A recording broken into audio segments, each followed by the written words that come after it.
Hello and welcome to Bop. And that's Bop with an exclamation point. My name is Don McGlynn, and I hope you enjoy these podcasts that are giving you a wide array of points of view from historians and musicians alike. This is the fourth episode of this series, and it features Bobby Bradford, the great trumpet player educator. He's probably best known for performing with John Carter and Ornette Coleman. These recordings were made in a place called Jack's Basket Room. And Jack's Basket Room was famous for being a sort of a haven for cutting contests and after-hours time. People would have their fried chicken, and they would hear people like Dexter Gordon, Wardell Gray, Teddy Edwards, and of course Charlie Parker performing in this legendary location.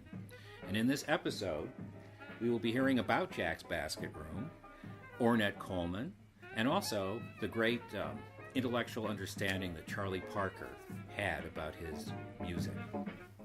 Here you are, you're listening to his music and liking it, and how would you describe the change? It seemed like it calmed down a little bit from the Dizzy Gillespie, Charlie Parker years, and it kind of spread out, and it was before all that avant-garde stuff started happening. Well, let's say when we say avant-garde now in Los Angeles, we're beginning with people like Ornette Coleman. And here's where a lot of the stories that people have told about this guy, I actually witnessed a lot of them. Of course, there are a lot of exaggeration connected to him too about, his lifestyle and all. But I think it's safe to say, and a lot of people say there are other people involved here, but Ornette Coleman is the first guy in my mind who made the free jazz concept workable. I cannot say with any kind of authority that he's the first guy to ever try to play improvisation without following chords. That'd be hard to make a statement like that, But he's the first guy who would get up there and actually play a thematic idea and build a cohesive improvisation that didn't have any kind of chord base. Now, who knows? We don't know what's going on in this guy's head, but we know one thing is clear. He's not following any kind of chord pattern that's connected to that tune he just played. That was pretty clear. So we don't know maybe he was saying in his head, I am following chords, but I'm not going to tell you what they are. And this is kind of a joke in a way, because if you listen to this guy's music, you can see sometimes an Ornette Coleman saxophone solo, even though it's supposed to be melodic, is just percussive and noise. Noise in the real sense of the word now, not noisy. But noise. So you can listen to some Ornette Coleman improvisations, and it's just percussion and pitch, very abrasive. And then you listen to another recording, and it's very melodic. So if you listen to one of his early pieces like Moon Inhabitants, which he had written, I think, here in Los Angeles, or juxtapose that with something like his thing on Lonely Woman, which is very accessible. And he's the first guy, to my knowledge, and it happened here in Los Angeles, even though he had been working on this stuff in Texas. He's the guy who started some people to listening to what he was doing here. Most of the people dismissed what he was doing around Los Angeles. And there were a lot of good players here. Some who said, this guy's onto something, and others who said he's a total fraud, charlatan. And there were lots of good players in Los Angeles. I'm talking about people who could really play the styles that they were playing. They were all boppers. It's a little confusing when people say, like when Charlie Parker and Dizzy Gillespie came here together in 1946, that they brought bop to Los Angeles.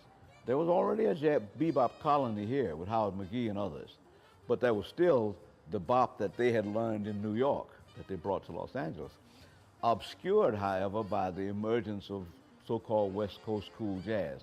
Because you see, when people say West Coast, the first thing that comes to mind is Jerry Mulligan and Chet Baker, which is wonderful music. You have to give these guys credit for what they did, but there was already a colony of boppers in place, like Wardell Gray and Dexter Gordon and Art Farmer and Hampton Hawk and all these people who played that, who were boppers. But Ornette Coleman comes to town, and this guy, I think it's safe to say, he broke a lot of rules, which is in many ways a no-no. See, Charlie Parker didn't break any rules, did he? Not that I know of. He just enhanced everything that he did. He took a bigger look at the rhythmic nature of the music. He took a bigger look at chord alteration. He took a, extended improvisation, blah, blah, blah, blah, but he didn't break any rules. So Ornette comes to town, and he takes the basketball, and instead of dribbling down the court toward the basket, he holds the basketball and runs with it. Says, hey, man, you can't do that. You have part of the game. You have to dribble the ball down the court. He says, well, I don't want to do that. Some guy might get the ball and not lose possession, so I'm going to do this. I know that's a pretty crude analogy, but it's the best one I have. But to get up in front of an audience of people who have been playing jazz and to say, I'm going to play a melody here now, and this melody just catapults me into this mindset. And I'm going to build the improvisation just based on the sensation that I get from this tune. So this tune goes, and then I start all over the place. He said, but I need that theme to get me going. I can't just get up here and you say, play it, and I start and go off like that. I need this thematic material. Even though by the time we get to some jazz musicians 10 years later, they're going to stop playing the themes. But Ornette, you see, is the first guy in my mind to make this free jazz thing work. And so he wasn't making much of an impact on what was going on in Los Angeles at the time, except that there's a kind of undercurrent of people like George Newman and Don Cherry and myself and others who liked what he was doing. But you see, I might play with Ornette Coleman one night at a place, one place there downtown in Los Angeles. It was some kind of Purple Rose or something like that where we'd play. And Ornette might play one of his tunes, and then he might play Perdido. That's just to keep the bartender from kicking us out. Then he might play another one of his tunes, and he might play some standard. So Ornette could play a lot of the conventional material, but he didn't spend a lot of time during that period now trying to play Charlie Parker music. But I think he understood now, I'm going to have to I can't do what I'm doing now in huge doses if I want to get to play. But he wasn't changing what he wanted to do here. He was just trying to accept, I suppose, what it took to make it work here. But a lot of people heard what he was doing and were trying to deal with the bop thing, because you see, I might have a job some night playing with an R&B band where we're going to be playing clearly had nothing to do with anything other than the blues tradition.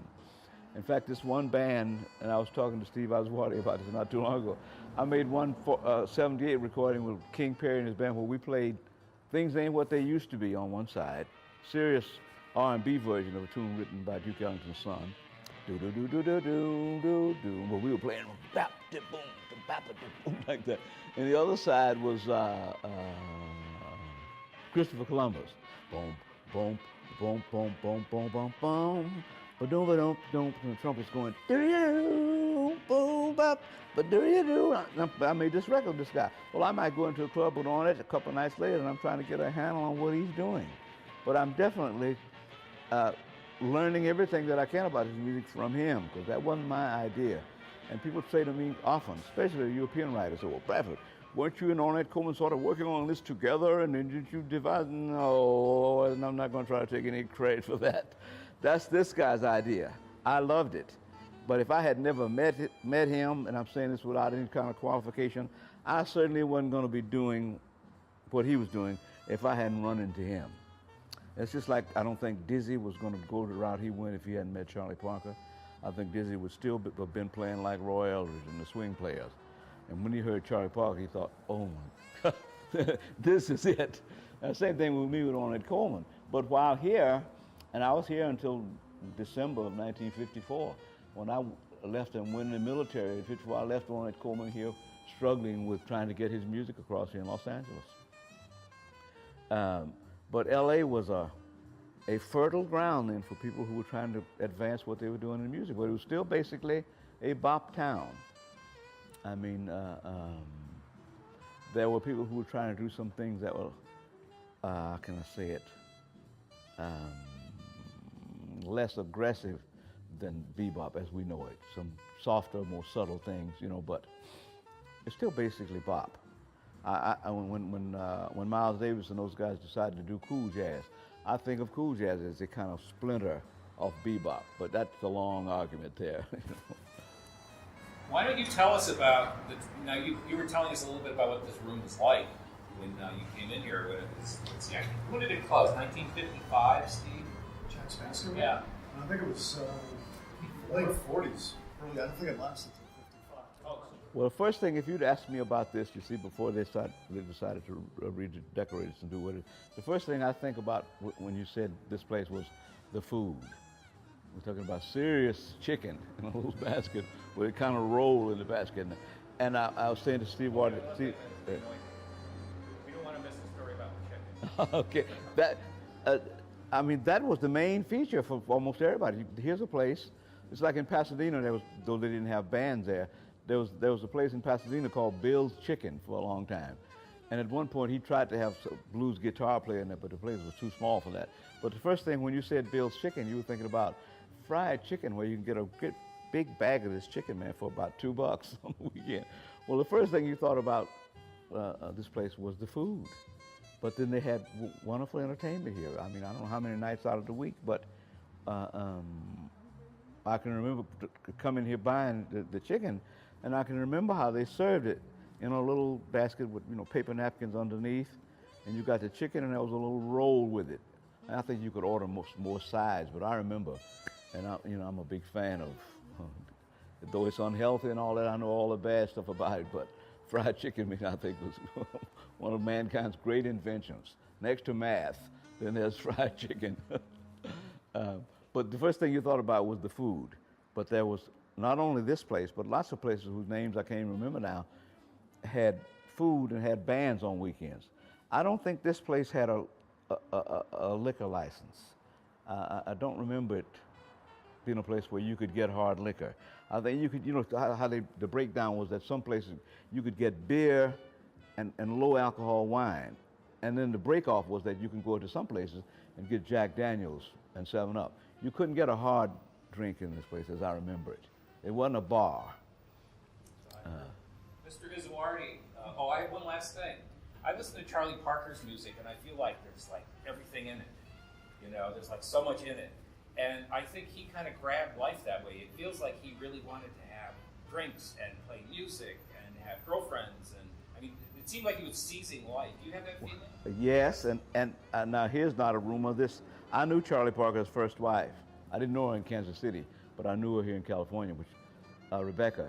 She said Charlie Parker was a man of tremendous appetites on every level. Sex, food, dress, entertainment, literature, film. But now the myth is that Charlie Parker could talk to you about Egyptology. I have some problems with a lot of that because Charlie Parker's life was very short. And you don't have a lot of time to play the saxophone like that and to know all these things that, I heard on one of the films where a guy said Charlie Parker could talk to you about anything. He could talk to you about, the appearance of linear equations. I don't believe any of that stuff, but it sounds great. But I do believe he was the guy who was quick and who absorbed concepts quickly and was a deep thinker. But he also was somebody who was an obsessive practicer on the saxophone. His first wife said he dropped school, she said, in the 8th grade, and he played the saxophone from like 10 o'clock in the morning until 8 o'clock at night, just stopping to maybe have lunch or something. Would it be fair to say that in this period of the 50s, plot leads to branches, cool, art, etc., but we've learned that. By the end of the 50s, early 60s, would you say it's almost beyond Bach in a way? Oh yeah, I can think you can very clearly point out in Ornette Coleman's music. Those first 2 records that he made here, that's clearly bebop. Even though he may have some tune it's like a bop tune, and a bop tune's supposed to be 16 bars or 32, and he decides he wants to make the tune 31 bars or 14 or whatever. But in terms of articulation and rhythmically, he's still got the umbilical cord hooked to bebop. But by the time Ornette Coleman recorded Free Jazz on Atlantic Records with that Jackson Pollock painting on the cover, that free jazz, bebop's gone. That from that point forward, the rest of his music, man, is clearly, whatever name you can give it, free jazz, of course, is as good as any, but it certainly wasn't bop anymore.